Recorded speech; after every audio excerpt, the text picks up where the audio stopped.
Hey friends, welcome back to our channel SS stories. Friends, अगर आपको video अच्छी लगे तो वीडियो को लाइक और शेयर कर दीजिएगा। कोरोना में मरी दादी माँ को अपने सामने जब डॉक्टर पोती ने जिंदा देखा तो अपनी दादी माँ के दोषियों को दी उसने ऐसी सजा कि सबके रोंगटे खड़े हो गए। विदेश से लौटी पोती को पता चला कि कोरोना में बीमारी के कारण उसकी दादी की मृत्यु हो गई है। उसके माँ बाप ने उसे यह खबर फोन पर ही दी, और क्योंकि उस समय वह देश के बाहर थी और कोरोना के कारण आवागमन की कोई सुविधा नहीं थी, इसीलिए वह अपने घर पर ही रह रही थी। और जब हर जगह सब कुछ साधन बंद कर दिए गए तो उस समय पर वह अपने घर भी नहीं आ सकती थी। दरअसल रेशमा अपनी दादी माँ विमला जी को बहुत प्यार करती थी। बचपन से ही जब भी वह गांव अपनी दादी माँ के पास जाती तो हमेशा उन्हीं के पास रहती और उन्हीं के पास सोया करती। खाना पीना उसका सब अपनी दादी के पास ही हुआ करता। पूरे परिवार में सबसे ज्यादा प्यार वह अपनी दादी को ही करती थी। गांव में रेशमा के चाचा चाची के साथ उसकी दादी और उसके दादाजी दोनों रहा करते थे। लेकिन एक दिन उसके चाचा चाची किसी काम से शहर आए थे और दादी को वे लोग घर पर छोड़ कर गए थे। जब वे लोग वापस घर लौट रहे थे तो एक ट्रक से उनकी टक्कर हो गई और उस हादसे में रेशमा के चाचा चाची की मौत हो गई। जब से उसके चाचा चाची इस दुनिया को छोड़कर चले गए तब से रेशमा की दादी बिल्कुल अकेली हो गई थी। यही कोई 2 साल पहले की बात है जब रेशमा के चाचा चाची की मौत हुई थी तो रेशमा के मम्मी पापा और रेशमा तीनों गांव में अपनी दादी के पास पहुंचे और बड़ा भाई होने के नाते उसके चाचा चाची का सभी क्रियाकर्म रेशमा के पापा ने ही किया। अब गांव में उसकी दादी का कोई सहारा नहीं था तो वह किसके सहारे रहती। अब वह बिल्कुल अकेली हो चुकी थी, इसीलिए उनके गांव वाले सभी जानकारों ने उसके मम्मी पापा को कहा कि तुम्हारी माँ गांव में अकेली नहीं रहेंगी और वैसे भी यह सब जमीन जायदाद सब कुछ अब अकेले तुम्हारा ही है, तो इसीलिए सबकी देखभाल करना भी तुम्हारा ही कर्तव्य है। तो क्यों ना तुम अपनी माँ को अपने साथ ही ले जाओ। रेशमा भी इस बात पर खुश होती हुई बोली, हाँ पापा, हम दादी को अपने साथ ही लेकर चलते हैं ना। और वैसे भी यहाँ दादी का ख्याल रखने वाला कौन है। दादी हमारे साथ रहेंगी तो हम सब उनका अच्छे से ध्यान रख पाएंगे। उस समय रेशमा 11वीं कक्षा के पेपर दे चुकी थी। उसका रिजल्ट आया और पिछले साल ही रेशमा ने अपनी 12वीं की पढ़ाई पूरी की। जब तक रेशमा अपने घर पर थी तब तक उसी ने अपनी दादी माँ का पूरा ख्याल रखा, उनके खाने पीने का और उनकी अन्य किसी भी जरूरत का ध्यान रखा। रेशमा खुद रखती थी उनका ध्यान। वह हमेशा इस चीज का ख्याल रखती कि उसकी दादी माँ को कभी किसी चीज की कमी महसूस ना हो। रेशमा की दादी भी अपनी पोती से बहुत प्यार करती थी और हमेशा उसे अच्छी बातें बताती रहती। रेशमा वैसे भी बहुत हद तक अपनी दादी पर ही गई थी। उसे लोगों से बहुत लगाव रहता था। अनजान लोगों की भी वह मदद कर दिया करती थी और इसी कारण से रेशमा की माँ ने कई बार उसे बहुत डांट लगाई थी। अब क्योंकि रेशमा को डॉक्टरी लाइन में शुरू से ही इंटरेस्ट था, इसीलिए उसने अपने माता पिता को कह रखा था कि वह बड़ी होकर डॉक्टर ही बनेगी और डॉक्टरी की पढ़ाई करने के लिए ही उसने विदेश जाने का निश्चय किया था। पैसे धेले की कोई कमी नहीं थी क्योंकि रेशमा अपने माँ बाप की इकलौती औलाद थी और अब उसके चाचा चाची भी नहीं रहे थे, तो उसके माता पिता की जितनी भी जमीन जायदाद थी, जितना भी पैसा रुपया था, सब उसी के लिए तो था। ऐसे में जब उसने पढ़ाई पूरी करने के लिए विदेश जाने की बात कही, तो रेशमा के पिता राजवीर ने उसे मना नहीं किया, बल्कि उसे कहा कि वह अच्छे से मन लगाकर पढ़ाई करे और जल्द ही वह बड़ी डॉक्टर बनकर आए, अपने देश में आकर अपना नाम कमाए और खूब सारा पैसा भी कमाए। तब रेशमा ने अपने पिता को कहा था कि पापा, मैं तो डॉक्टरी इसलिए करना चाहती हूँ ताकि मैं लोगों की मदद कर सकूं। हर किसी के पास इतना पैसा नहीं होता कि वह ढंग से अपना इलाज करा सके, पर मैं चाहती हूँ कि मैं ऐसे गरीब लोगों के लिए कुछ कर सकूं और मेरी डॉक्टरी सीखने का केवल एक यही उद्देश्य है। तब उसके पिता ने हंसते हुए कहा कि पहले एक बार अपनी पढ़ाई पूरी कर लो, उसके बाद अपने प्रोफेशन पर ध्यान देना। और वैसे भी बेटा, डॉक्टर बनने के बाद कम से कम अपनी फीस तो लो की ना उनसे, या फिर गरीबी में वैसे ही गलियों में घूमती रहोगी। अपनी कदर करवाने के लिए, अपनी वैल्यू बनाने के लिए इंसान को थोड़ा सा स्ट्रिक्ट भी रहना पड़ता है। इतना सॉफ्ट हार्टेड बनने से काम नहीं चलता जितनी तुम हो। इस हिसाब से तो तुम डॉक्टर कैसे ही बन पाओगी। तब वह बोली, पापा, मैं सॉफ्ट हार्टेड नहीं हूँ। मैं ऐसी सॉफ्ट हार्टेड नहीं हूँ कि मैं मरीज का इलाज भी ना कर सकूं या खून देखते ही मुझे चक्कर आ जाए। ऐसा बिल्कुल नहीं है। मैं सब कुछ हैंडल कर सकती हूँ, बस मैं बिना वक्त, बिना किसी कारण किसी को मरते हुए नहीं देख सकती। मैं चाहती हूँ कि मैं जी जान लगाकर भी जितना मुझसे बन पड़े उतना करके किसी भी इंसान की जान बचा सकूं। बस इतना सा उद्देश्य है मेरा। अब आप और माँ मुझे आशीर्वाद दीजिए ताकि मैं अपने उद्देश्य में सफल रहूं। तब राजवीर ने और उसकी पत्नी रोमा ने उसे खुशी खुशी विदा कर दिया और तब से वह विदेश में ही रह रही है। अभी उसकी 1 साल की ही पढ़ाई पूरी हुई थी कि अब फोन पर उसे पता चला कि उसकी दादी को कोरोना हो गया है और इसके कारण उसकी दादी की मौत हो गई है। फोन पर यह खबर सुनकर रेशमा तो बिल्कुल टूट ही गई थी। उसे अपनी दादी के मरने का बहुत दुख हुआ। फोन पर यह खबर सुनने के बाद वह तो खुद को संभाल ही नहीं पा रही थी।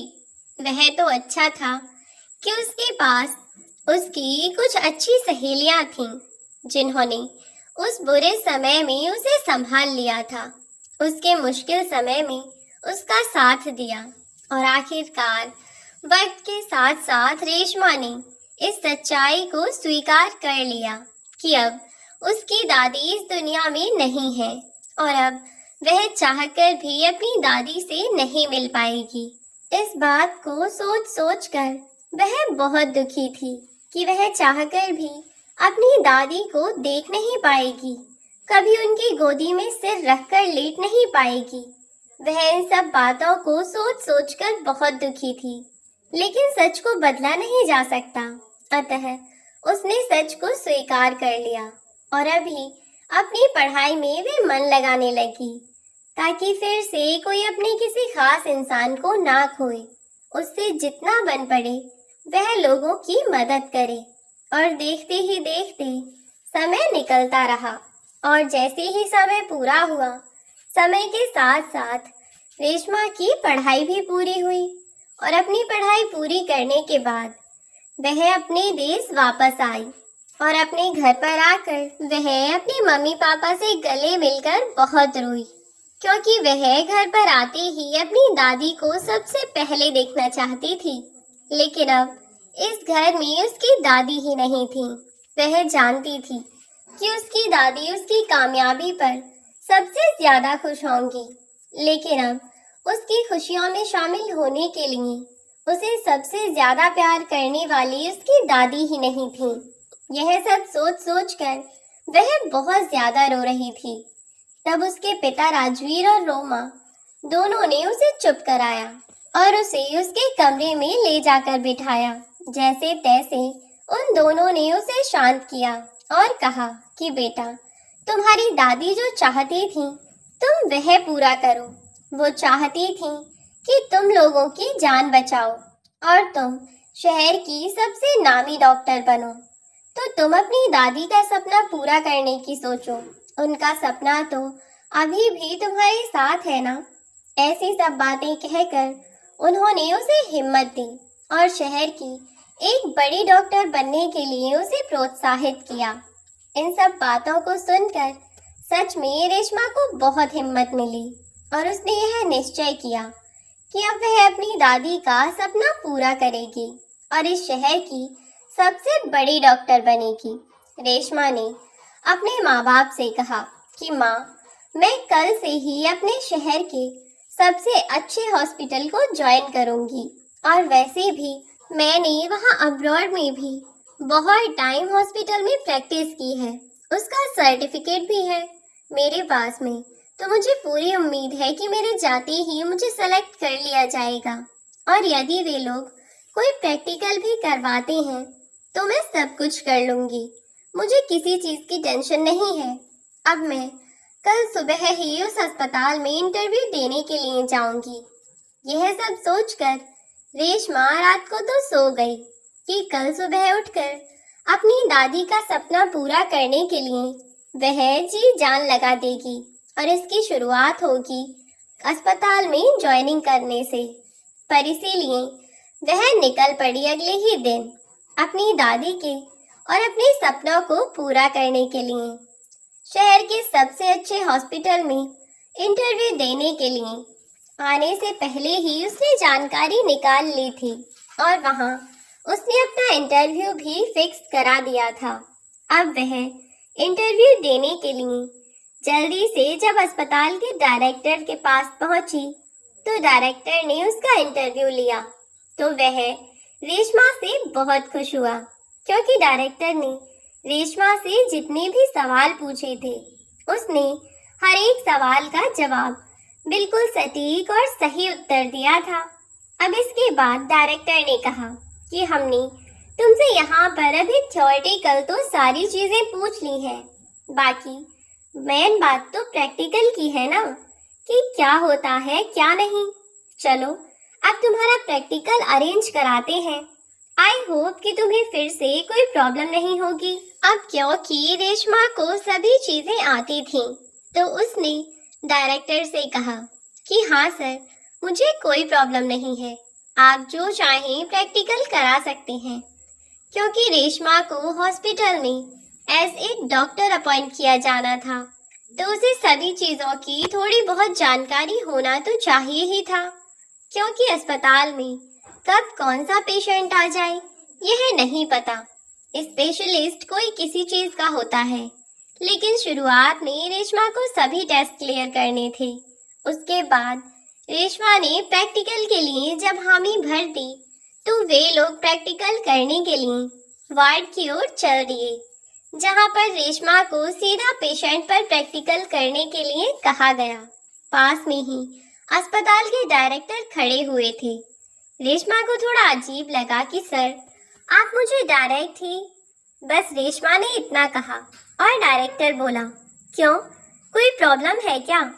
तब रेशमा बोली, नहीं नहीं सर, बिल्कुल नहीं, आप बताइए कि मुझे क्या करना है, मैं अभी कर देती हूँ। तब डायरेक्टर ने रेशमा से प्रैक्टिकल कराया और रेशमा ने प्रैक्टिकल भी बहुत अच्छे से पास कर लिया और पहली बार में ही रेशमा की जॉब फाइनल हो गई और अगले ही दिन से रेशमा ने अस्पताल में ज्वाइनिंग कर ली। अब नए नए अस्पताल में नए नए लोगों से मिलने के बाद रेशमा बहुत खुश थी, लेकिन सबसे बड़ी बात यह थी कि अब वह अपनी दादी के सपने को पूरा करने की ओर अपना कदम बढ़ा चुकी थी। अब वह रोज हॉस्पिटल में जाती और नए नए पेशेंट से मिलती। एक दिन एक कैंप की वजह से उसे अपने हॉस्पिटल के बाहर जाना था। दरअसल वह शहर का सबसे बड़ा हॉस्पिटल था, तो शहर का सबसे बड़ा हॉस्पिटल होने के नाते वहां का डायरेक्टर अपने हॉस्पिटल के बारे में प्रचार प्रसार हेतु अपने डॉक्टर्स को आसपास के शहरों में, आसपास के गांव में भेजता रहता था। और फिर क्योंकि वह बहुत बड़ा हॉस्पिटल था तो थोड़ा बहुत समाज सेवा का कार्य भी वे लोग कर लिया करते थे, जिसके लिए आसपास के गांव में छोटी मोटी कैंपिंग करके वहां के लोगों को मुफ्त में कुछ दवाइयां भी दे दिया करते थे। डॉक्टर से उनके चेकअप हो जाया करते थे। तो ऐसे ही एक बार हॉस्पिटल की तरफ से पास ही के एक शहर में एक चौराहे के पास में कैंप लगाया गया था, जहां गरीबों की मदद के इरादे से मुफ्त में दवाइयां बांटने के लिए ला करके रखी गई थी। और साथ ही रेशमा की तरह और भी कई डॉक्टर वहां पर बैठे थे, जो उन गरीबों का, उन मरीजों की जांच करने आए थे, उन्हें दवाइयां आदि लिख कर देने आए थे। धीरे धीरे जैसे जैसे समय बढ़ता गया, वैसे वैसे पेशेंट्स की संख्या भी बढ़ती रही। रेशमा के जैसे ही 3 से 4 डॉक्टर वहां पर और बैठे हुए थे। रेशमा को अपने सीनियर डॉक्टर्स के साथ भेजा गया था, क्योंकि रेशमा अपनी तरफ से बहुत अच्छा काम कर रही थी और उसका इन सब चीजों में बहुत इंटरेस्ट भी था, इसीलिए उसे भेज दिया गया था। अब कैंपिंग के समय पर बहुत सारे मरीज और बहुत सारे डॉक्टर थे, तो चारों डॉक्टर के सामने 4 लाइनों में मरीज एक एक करके उन्हें दिखाने के लिए जा रहे थे। तभी रेशमा की नजर अपने पास वाली डॉक्टर के सामने खड़ी एक बूढ़ी औरत पर पड़ी, जो कि अभी कुछ समय पहले तक रेशमा को ही देख रही थी। लेकिन जैसे ही रेशमा ने उसे देखा, उस औरत ने अपनी नजरें चुरा ली और अपने पल्लू से अपना मुंह ढककर खड़ी रही। वह बूढ़ी औरत अपना मुंह छिपा रही थी, लेकिन रेशमा को थोड़ा अजीब लगा। रेशमा ने जानना चाहा कि आखिर यह बूढ़ी औरत है कौन और यह मुझे अभी तक ऐसे क्यों देख रही थी। रेशमा को अब इस बात का कोई अंदाजा नहीं था कि वह बूढ़ी औरत आखिर है कौन और वह उसे ऐसे देख क्यों रही है। रेशमा तो खुद ही इस असमंजस में थी कि वह औरत है कौन, और अचानक से उसे देखकर उसने अपना मुंह क्यों फेर लिया। कुछ देर तो यह बात उसे समझ नहीं आई। फिर वह औरत दवाई लेकर जाने लगी, तब भी वह बार बार मुड़कर उसे ही देख रही थी। जब वह बुजुर्ग औरत डॉक्टर से दवाइयां ले रही थी, तो गौर करके रेशमा ने उसकी आवाज सुनी। रेशमा को समझ नहीं आया, लेकिन उसे वह आवाज बिल्कुल जानी पहचानी लगी, जैसे उसके किसी करीबी इंसान की आवाज थी। लेकिन रेशमा को लगा कि ऐसा नहीं हो सकता, यह तो बहुत कमजोर है और बहुत बुरी स्थिति में है। लेकिन जब वह बूढ़ी औरत उस डॉक्टर से दवा ले रही थी, तब उसने उस डॉक्टर को बिटिया कहा। डॉक्टर ने जब उसे दवाइयां दी थी, तो वह बूढ़ी औरत बोली, धन्यवाद बिटिया, जुग जुग जियो, भगवान तुम्हें लंबी उम्र दे। यह बात सुनकर तो रेशमा चौंक गई, क्योंकि यह सब बातें उसकी दादी बोला करती थीं, और इसीलिए रेशमा अपनी दादी से जब भी मिलती तभी कहती कि दादी आप मुझे अच्छे से आशीर्वाद दिया करो, जब आप यह सब बोलते हो तो मुझे बहुत अच्छा लगता है। अब रेशमा ने यह सब बातें सुनी तो उसके कानों में अपनी दादी की आवाज गूंजने लगी थी कि रेशमा ने अपनी दादी को आवाज दी। पीछे से उसने अपनी दादी को आवाज दी। वह बोली, दादी माँ। रेशमा के इतना कहते ही वह औरत पीछे मुड़कर देखने लगी। यह देखकर रेशमा को बहुत अजीब लगा। रेशमा ने उस बुजुर्ग औरत की नजरों में नजरें डालकर देखा और उससे पूछने लगी, आप अपने मुंह से अपना कपड़ा हटाइए, मैं देखना चाहती हूँ कि आप कौन हैं। तब वह बूढ़ी औरत वहां से चलने की कोशिश करने लगी, लेकिन रेशमा ने तेज कदमों से आगे बढ़ते हुए उन्हें रोक लिया और बोली, क्या आप बार बार मेरी तरफ क्यों देख रही हैं? और फिर जब मैं आपको देखती हूँ तो आप नजरें चुराकर भागने लगती हैं। इधर देखिए मेरी तरफ, और आप अपना मुंह क्यों छिपा रही हैं? मुझे अपना चेहरा दिखाइए, दिखाइए मुझे अपना चेहरा। लगभग जबरदस्ती करते हुए उसने उस बुजुर्ग औरत का चेहरा उघाड़ दिया, और जैसे ही रेशमा ने बूढ़ी औरत का चेहरा देखा तो वह चौंक गई, क्योंकि उसे इस बात का अंदाजा ही नहीं था कि कभी उसके साथ ऐसा भी हो सकता है। अपनी दादी को इस हालत में देखकर उसे यकीन ही नहीं हो रहा था कि यह सच में उसकी दादी है। रेशमा ने अपनी दादी को देखकर कहा कि क्या आप ही सचमुच मेरी दादी ही हैं? तब अपनी पोती को अपने सामने देखकर मुस्कुराते हुए और रोते हुए उसकी दादी ने हाँ में गर्दन हिला दी और कहने लगी, हाँ मेरी बच्ची, मैं तेरी दादी ही हूँ। तो यह सुनकर रेशमा ने अपनी दादी से कहा कि नहीं, अगर आप मेरी दादी हैं तो क्यों इतने दिन आप हम सबसे दूर रहीं और आप अचानक से आज मेरी आंखों के सामने आ गईं। आपका तो कोरोना में, मेरा मतलब है आपको तो कोरोना की बीमारी हो गई थी ना दादी माँ, फिर आप यहाँ कैसे? आश्चर्य से रेशमा ने पूछा। रेशमा अपनी दादी को इतने समय बाद अपने सामने देखकर बहुत भावुक हो गई थी। उसकी आंखों में आंसू भर आए। वह अपनी दादी को गले लगाकर रोने लगी और उनसे लगातार पूछने लगी कि दादी, आप हमें छोड़कर क्यों चली गई थीं? क्या आपको हमारी बिल्कुल याद नहीं आई? आखिर हमारे साथ आप ऐसा कैसे कर सकती हैं? दादी, रेशमा अपनी दादी से यह सब बातें कहे जा रही थी। फिर तभी रेशमा ने अपने आसपास का माहौल देखते हुए कहा कि सर, आप प्लीज हॉस्पिटल से किसी और को बुला लीजिए या फिर मुझे थोड़ी देर का समय दीजिए। मेरा इनसे बात करना बहुत ज्यादा जरूरी है। या फिर आप एक काम कीजिए सर, अभी के लिए आप हॉस्पिटल से किसी को बुला लीजिए या फिर मैं ही किसी को बुला लेती हूँ, अगर आप कहें तो। उसके सर ने कहा कि ठीक है, तुम कॉल करके किसी को बुला लो। रेशमा ने अपनी एक दोस्त को फोन किया और वहां आने को कहा।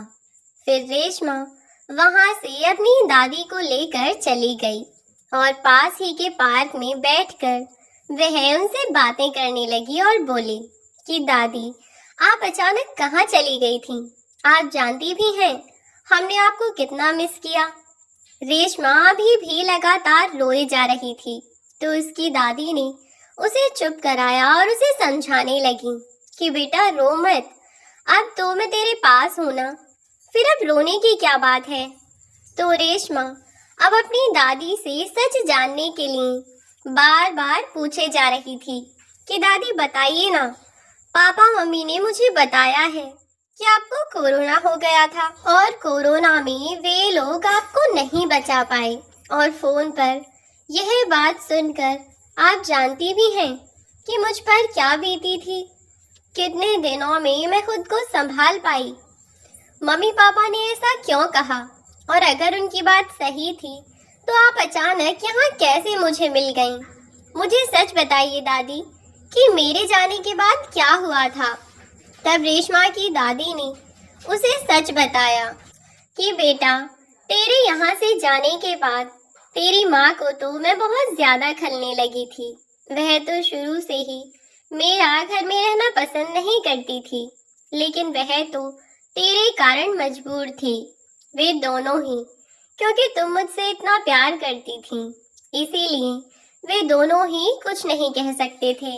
और जब से तू चली गई, उन दोनों को तो मौका मिल गया और मैं बिल्कुल अकेली पड़ गई। किसी न किसी बात पर मुझे सुनाते रहते, यहाँ तक कि मेरे खाने को भी कोसने लगे थे। लेकिन फिर भी मैं बेशर्मों की तरह उस घर में पड़ी रही, केवल तेरे प्यार की खातिर। बस यह सोचकर मैं उस घर में पड़ी रही कि मेरी पोती जब पढ़ाई करके वापस लौटेगी और मैं उसे घर में नहीं दिखूंगी तो उस पर क्या बीतेगी। यही सोचकर मैं वहां पड़ी रही। लेकिन तभी अचानक खबर फैली कि कोई कोरोना नाम की बीमारी पूरे देश में फैल रही है। एक दिन के लिए पूरा देश बंद कर दिया गया और बेटे ने भी एक दिन की छुट्टी कर ली।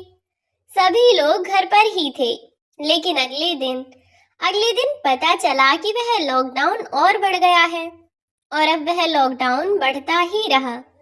एक दिन से 2 दिन, 2 दिन से 2 हफ्ते और फिर महीना। तब तक यही सब चलता रहा तो घर में एक एक पैसे की बहुत किल्लत आने लगी थी, यहाँ तक कि खाने पीने की चीज़ों की भी। वह तो सरकार के द्वारा खाने पीने की चीज़ें वितरित कराई जा रही थी कि तभी एक तेरी माँ और एक तेरे पापा दोनों ही मुझसे कहने लगे कि मुझे घर छोड़कर चले जाना चाहिए। मैं घर में क्यों पड़ी हूँ? एक तो लोगों के पास अपने खाने के पैसे नहीं थे, ऐसे में मेरा खर्चा और झेलना पड़ रहा था उन्हें। लेकिन फिर भी मैं घर से नहीं गई और एक रात तेरे पापा और मम्मी ने मुझे धक्के देकर घर से बाहर निकाल दिया और कहा कि चाहे जहाँ भी जाना है जाओ, जियो या मरो, लेकिन हमें हमारे घर पर तुम वापस नहीं चाहिए। हमारे घर लौटकर वापस मत आना। हमारे पास खुद के खाने के लिए कुछ नहीं है। तुम्हारा पेट क्या खाक भरेंगे? अपने खाने पीने का इंतजाम तुम खुद करो, चाहे जैसे भी हो खुद देखो। उस दिन जो मैं घर से निकली तो उसके बाद वापस कभी नहीं लौटी। तब से बस ऐसे ही किसी के यहाँ झाड़ू बर्तन कर लेती हूँ, किसी के कपड़े धुल देती हूँ। ऐसे ही मजदूरी करके अपना गुजारा कर रही हूँ। अपनी दादी की यह सब बात सुनकर रेशमा को बहुत दुख हुआ, लेकिन उसे गुस्सा भी आया कि उसके माँ बाप ने उसके साथ इतना बड़ा धोखा किया है। पहले तो रेशमा अपने माँ बाप पर बहुत नाराज हुई, फिर अपनी दादी से बोली कि दादी, फिर आप रह कहाँ रही हैं? तब उसकी दादी ने रेशमा का हाथ पकड़ा और उसे वहां से लेकर जाने लगी जहां वह इन दिनों रह रही थी। चलते चलते रेशमा सड़क के किनारे बनी बहुत सारी झुग्गियों के बीच पहुंच गई। वहीं पर एक छोटी सी झुग्गी में उसकी दादी रह रही थी, जहां आज तक रेशमा या उसके परिवार का कोई सदस्य भी नहीं आया था। आज उस जगह पर उसकी दादी को रहना पड़ रहा था। करोड़ों की मालकिन आज इस तरह इस जगह में रह रही थी, दूसरों के यहाँ झाड़ू बर्तन करके अपना पेट भर रही थी। यह सब देखकर रेशमा को बहुत गुस्सा आया और सच ही तो था, अभी तक जो भी था सब रेशमा की दादी का था। गांव में उसकी जमीन जायदाद खेती बाड़ी इतना सब था, तो उसकी दादी करोड़ों की मालकिन ही तो थी, बस औलाद के प्यार में मजबूर थी और इसीलिए वह अपना घर छोड़कर चली भी आई। अब रेशमा ने अपनी दादी का हाथ पकड़ा और कहा कि दादी माँ, आप मेरे साथ चलिए। अब तक आपने जो भी सहा है, अब मैं आपको वह सब नहीं सहने दूंगी।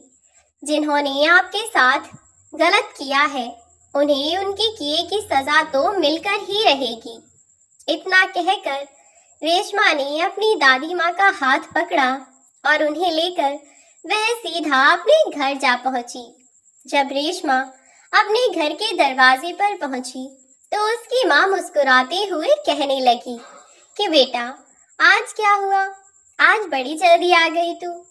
रेशमा ने कहा, क्या करूँ माँ, बात ही कुछ ऐसी थी कि आज मुझे कोई मिल गया और मैं उसे अपने साथ लेकर आ गई। यह सुनकर उसकी माँ रोमा को थोड़ा अजीब लगा और बोली, कोई मिल गया था? मतलब कौन मिल गया बेटा? मुझे तो समझ नहीं आता कि तू क्या कह रही है। चल आजा, अंदर आकर हाथ मुंह धोकर कुछ खा ले। तभी रेशमा ने अपनी दादी को बुलाया और जैसे ही उसकी दादी दरवाजे पर आई तो उन्हें देखकर रोमा के हाथ से खाने की प्लेट ही छूटकर गिर गई और वह चौंकते हुए अपनी सास को देखने लगी।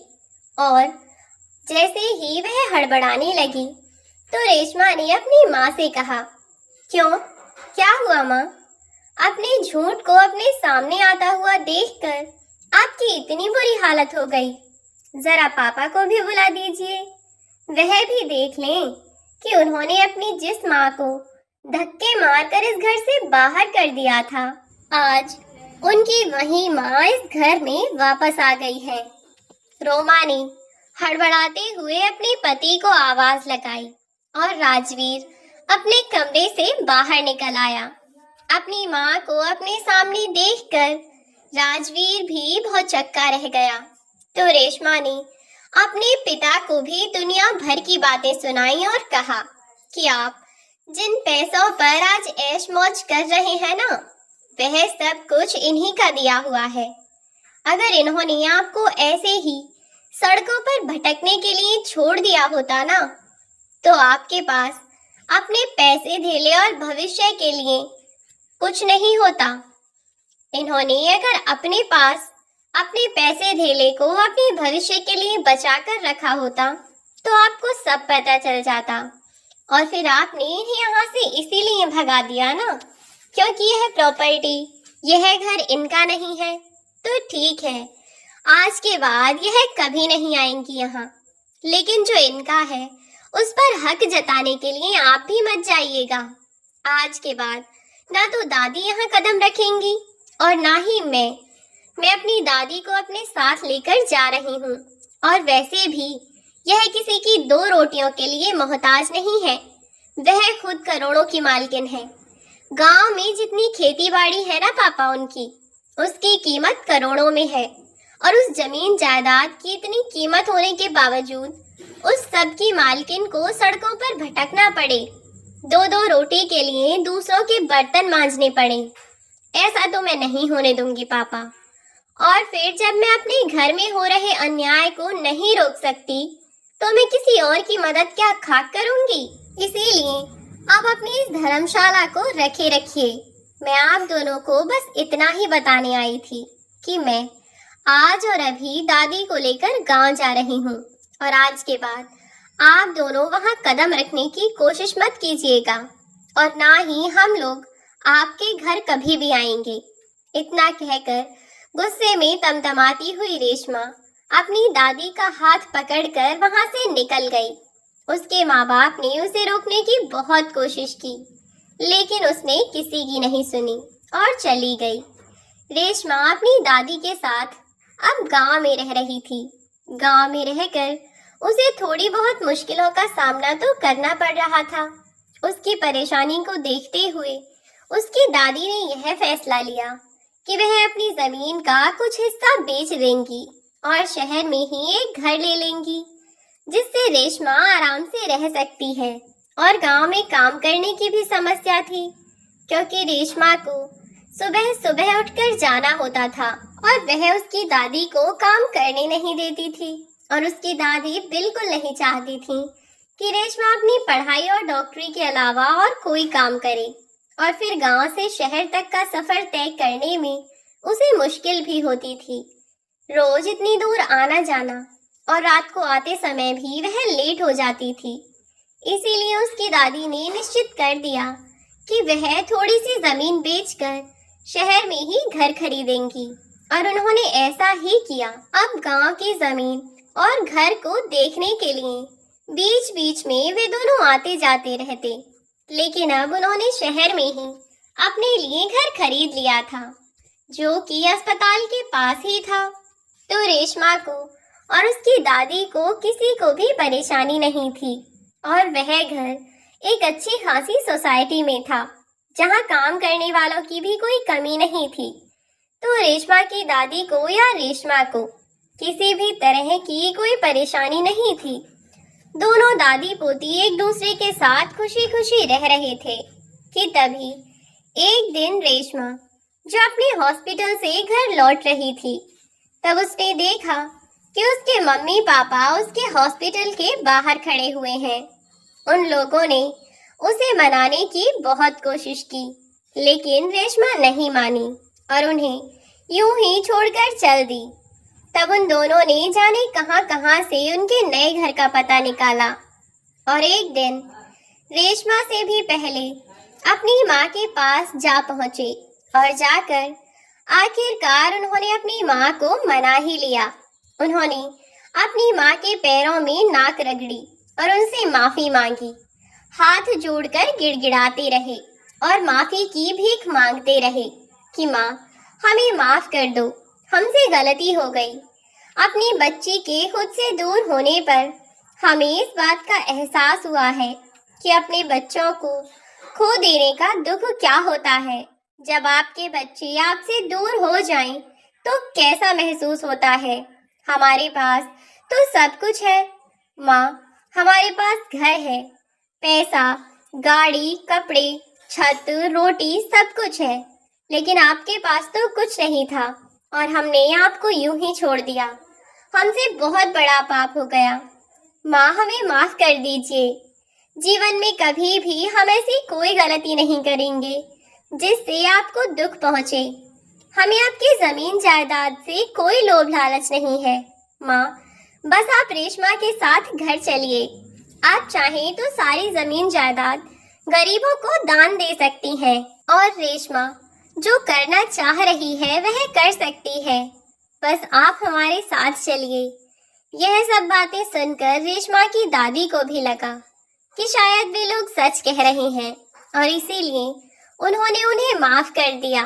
अब रेशमा जब तक घर पहुंची तब तक राजवीर और उसकी पत्नी रोमा अपनी माँ को मना चुके थे। रेशमा तो उन दोनों को देखकर बहुत नाराज हुई, लेकिन फिर अपनी दादी के कहने पर वह मान गई और वे लोग वापस अपने घर चले गए।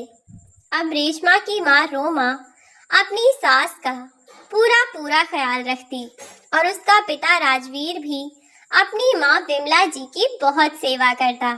जितना भी समय उन्हें मिलता जाता उनके पास वह बैठता, उनसे बातें करता और बस अपने बच्चों के पास उनका साथ पाकर अब विमला जी भी बहुत ज्यादा खुश थीं और आखिरकार अंत में सब भला हुआ और वह सब लोग खुशी खुशी एक साथ रहने लगे। If you like the video, then please like, share and subscribe our channel. See you in the next video. Thanks for watching.